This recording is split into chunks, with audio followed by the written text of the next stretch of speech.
Muy buen día, queridos hermanos. Pues ya llegamos a la mitad de esta quinceava semana de tiempo ordinario, miércoles 17 de julio, y seguimos meditando. La palabra de Dios es actual. Mire, hace miles de años que fue escrita y es tan actual que nos sigue impactando el día de hoy. El libro de Isaías, capítulo 10, versículos del 5 al 7 y del 13 al 16, nos da una gran enseñanza de cómo a veces nos gana la soberbia.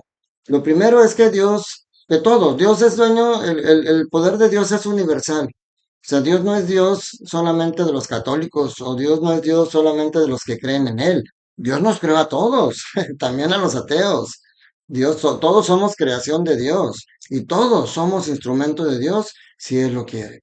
A lo mejor tú no crees en Dios y estás de casualidad viendo este video. Dios te ha usado a ti como instrumento en tu familia, Dios te ha usado como instrumento en tu trabajo y quizás ni cuenta te has dado. Dios a cualquiera de nosotros puede ser instrumento. El problema es que luego nosotros nos llenamos de soberbia por todos los logros que hemos conseguido, por todos los conocimientos que tenemos y nos creemos autosuficientes. Y Dios nos da, pero nos da con límites, porque, no, porque luego decimos, todos decimos los tiempos de Dios son perfectos, pero nomás lo decimos de dientes para afuera. Queremos que sea en el momento que nosotros lo queramos y el favor que nosotros tal como lo pedimos. Y no es así. A veces rechazamos lo que Dios nos da porque queremos más y creemos que por nuestros propios medios podemos conseguir más. Fíjense cómo en el pasaje de hoy, Asiria, que era un pueblo poderoso en aquel tiempo, dice, Asiria era considerada una potencia, la potencia más grande del Medio Oriente. Israel conocía todas las victorias que ellos habían conseguido, era un ejército poderoso. Pero el pueblo de Israel se había vuelto infiel, el pueblo de Dios ha tenido tropezones y Dios utiliza a veces a pueblos extranjeros para darles una lección. Y entonces hoy Isaías nos habla cómo el Señor quiere utilizar a Siria, que no es del pueblo de Dios, para darle una lección a su ciudad. Dice, te la voy a mandar para que la saques y la despojes y la pisotees a sus calles, pero a ese pueblo. Pero Asiria no piensa así. Dice, ni son esos sus planes. Su intención es arrasar y exterminar numerosas naciones. O sea, el Señor está poniendo en sus manos una nación para darle una lección. Pero Asiria dice, no, hombre, yo tengo poder para arrasar más. He derrotado pueblos numerosos. ¿Por qué me voy a conformar con eso?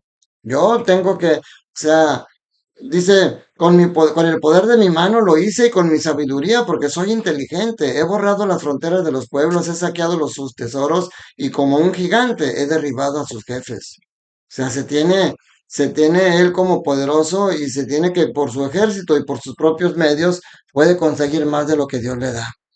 Y esa es un gran error. Y le hace entender, fíjense, esto está muy hermoso cómo el Señor utiliza cosas que podamos entender perfectamente. Dice, ¿acaso presume el hacha frente al que corta con ella? ¿O la sierra se tiene por más grande que aquel que la maneja? O sea, pongan ustedes un hacha debajo de un árbol y díganme si el hacha sola va a tumbar el árbol. El hacha necesita quien con sus manos lo ayude a tocar, así como la sierra necesita quien la maneje para cortar eso. Dice, como si la vara pudiera mover al que la levanta y el bastón pudiera levantar a quien no es de madera. Dice, por eso el Señor de los ejércitos hará enflaquecer los bienes alimentados y les prenderá fuego a su lujo como se enciende la leña. O sea, nosotros somos hacha filosa que podemos tumbar muchos árboles, pero solamente si somos guiados por Dios. O sea, nosotros tenemos que reconocer que sí, nosotros tenemos mérito en lo que hacemos, pero tenemos el mérito porque reconocemos que Dios nos ayuda a conseguir las cosas.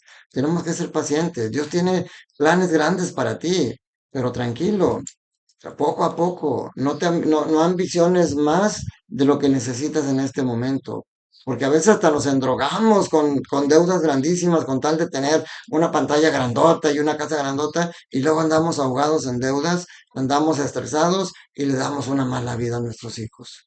Yo estoy seguro que si te dan a escoger entre que prefieres que te den abundantes bendiciones materiales o espirituales. Si tú dices materiales, pues imagínate que tienes riqueza, tienes una casa grande, tienes un gran trabajo, muebles, carros, pero un hijo enfermo, un hijo que no tiene, una enfermedad que no tiene solución, o tus hijos van por mal camino, o ves que tus hijos son infelices, ves que tu propia familia no tiene paz, ¿y de qué te sirve tanta riqueza? Porque hay muchos ejemplos de ese tipo.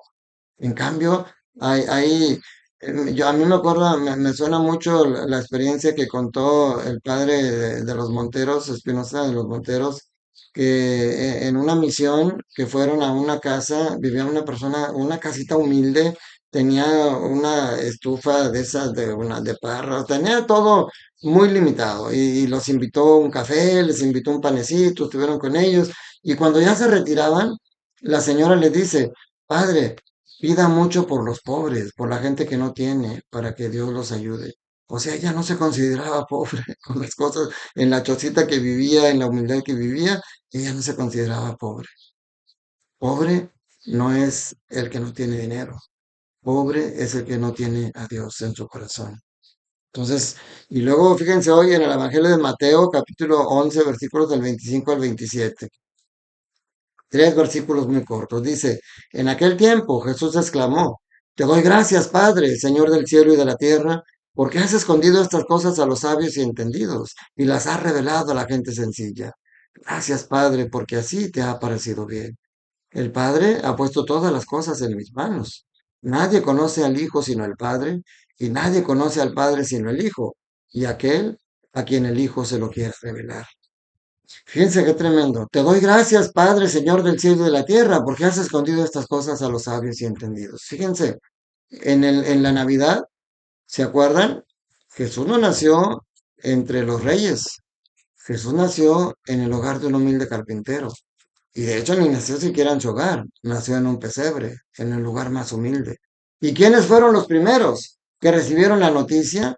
Unos humildes pastores. O sea, no fueron a avisarles al rey, a todo, no, a unos humildes pastores del Señor. ¿Por qué? Porque es lo que decía en la primera lectura, nos llenamos de soberbia por nuestro poder, por nuestros conocimientos. Imagínense, hay personas que vamos a predicar y a lo mejor usamos términos teológicos muy rimbombantes para demostrar que sabemos mucho, pero luego a lo mejor el pueblo se queda con cara de ¿what? ¿Qué dijo? Y no lo entendí. Entonces, el Señor usa la sencillez para llegar al corazón de la gente. Por eso Jesús nació en un lugar humilde y por eso Jesús tenía predilección por los humildes, porque los soberbios sentían que no necesitaban nada de Dios. Entonces, por eso también cuando Pedro se basa en sus decisiones en la parte humana, se equivoca.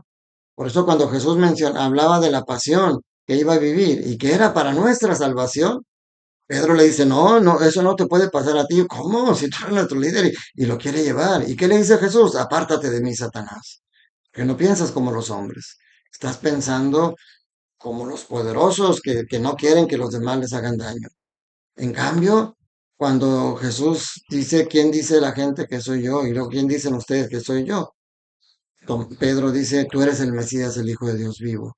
Y Jesús le dice, bienaventurado tú, Simón, hijo de Jonás, porque eso no te lo ha revelado el mundo, sino mi Padre que está en los cielos. Cuando dejamos que el Padre guíe nuestros pensamientos y nuestras decisiones, entonces van a ser agradables a Dios y vamos a caminar de su lado.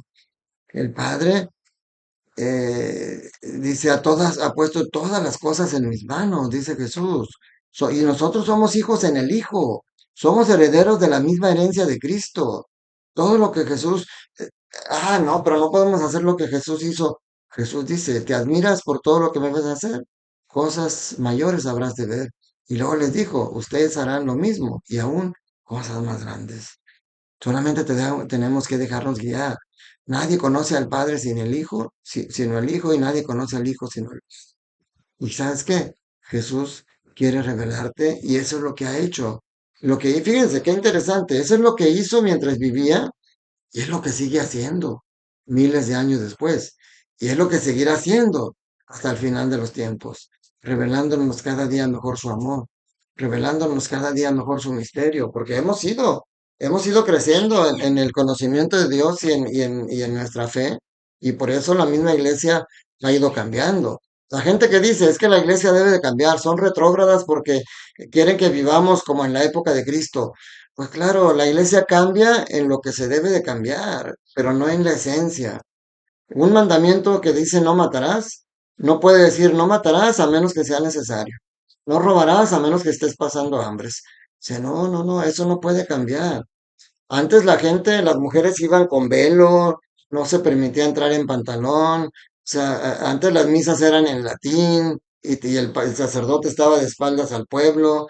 La iglesia ha ido cambiando muchas cosas para hacer más accesible el amor, la llegada y el misterio de Dios a nuestra vida. Antes no se rezaba por las personas suicidas porque se decía que ellas estaban perdidas. Hoy sabemos que la misericordia de Dios es tan grande que no sabemos cuál fue el último diálogo con esas personas. Y por eso hoy se les celebran sus exequias, sus misas, y se hace oración por las personas, aun que hayan muerto por suicidio. Antes la iglesia no permitía que se cremaran a un difunto, hoy sí. O sea, las cosas van cambiando, pero la esencia de la vida de Cristo, esa no puede cambiar. O sea, eso no puede cambiar. Cristo nos hizo para ser felices, para vivir con una sola mujer, para darle amor a nuestra familia, para vivir en comunidad del amor entre todos. Te doy gracias porque me acompañas cada día. Te pido perdón si a veces te confundo o a veces no me sé explicar, pero te pido tu oración para que Dios me mantenga humilde y pueda yo entender el misterio, porque yo para poder predicarles a ustedes, primero me predico a mí. Yo le dedico tiempo a leer, a subrayar, a tratar de entender, a tratar que Dios ilumine mi corazón y luego le pido a Él que me ayude a transmitirlo a ustedes, pero quizás a veces no he tenido la docilidad para hacerlo como Él quiere. Les pido su oración por mí y sobre todo recuerden que Dios nos ama tanto que quiere tenerlos siempre de nuestro lado. No te alejes de Dios, tómale tu mano y no te sueltes y verás que vas a ir por buen camino. Que la bendición de Dios Todopoderoso, Padre, Hijo y Espíritu Santo, descienda sobre ustedes, sus familias, trabajos, escuelas y permanezca para siempre. Dios te ama, Dios quiere que seas feliz y que hagas felices a los demás. Ánimo, sonríe, la vida es bella.